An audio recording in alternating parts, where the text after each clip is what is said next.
The Śūraṅgama Sutra, Volume 6, 15. I have a kind empathy for all beings in the 6 paths throughout the 10 directions and the 3 periods of time. Based on my physical and mental accomplishments, I can cause beings who encounter bodies of mine to receive the meritorious virtues of 14 kinds of fearlessness. First, because I do not contemplate sounds themselves, but rather the contemplator. I can enable beings throughout the 10 directions who are suffering and in distress to attain liberation by contemplating their sounds of reciting my name. Second, since I am able to turn my knowledge and views inward, I can keep beings who are caught in a raging fire from being burned. Third, since I am able to turn my contemplation and listening inward, I can keep beings who are floundering in deep water from being drowned.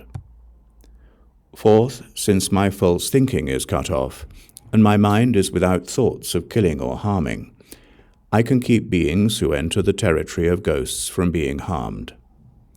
Fifth, since I am permeated with hearing and have realized what hearing is, so that the 6 sense organs have dissolved and returned to become identical with hearing, I can keep beings from being wounded by causing the knives to break into pieces. I can cause swords to have no more effect than if they were to slice into water, or one were to blow upon light.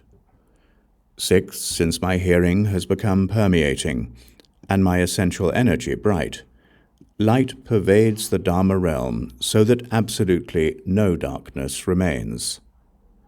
Then I can keep beings safe from yakshas, rakshasas, kumbhandas, pishachas, and putanas by causing the ghosts to be unable to see them, even if they come close to them.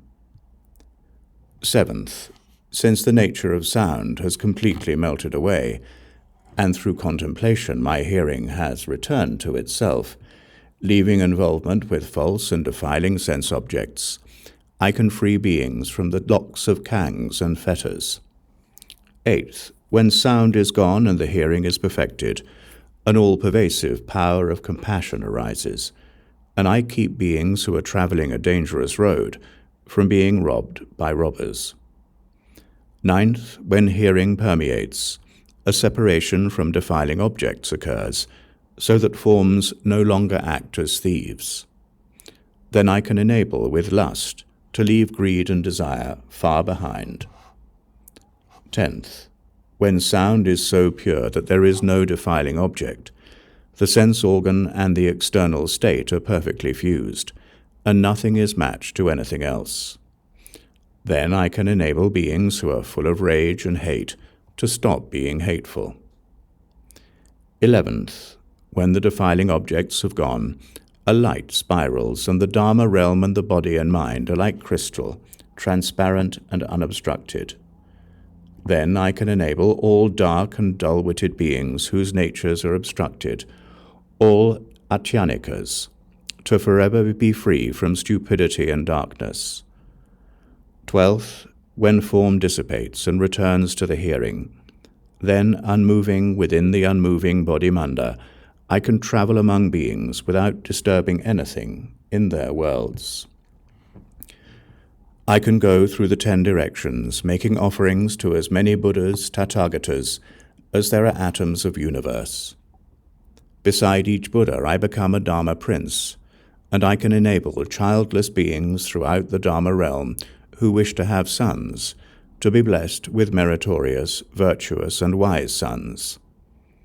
13th, with perfect penetration of the 6 sense organs, the light and what is illumined are not two. Encompassing the 10 directions, a great perfect mirror stands in the empty treasury of the Tathagata. I inherit the secret Dharma doors of as many Tathagatas as there are atoms of universe throughout the 10 directions, receiving them without loss. I can enable childless beings throughout the Dharma realm who seek daughters to be blessed with lovely daughters who are upright, virtuous, and compliant, and whom everyone cherishes and respects.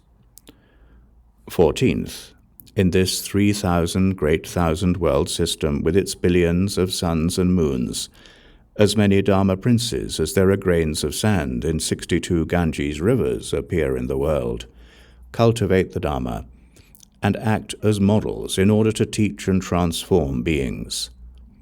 They comply with beings by means of expedience and wisdom, in different ways for each.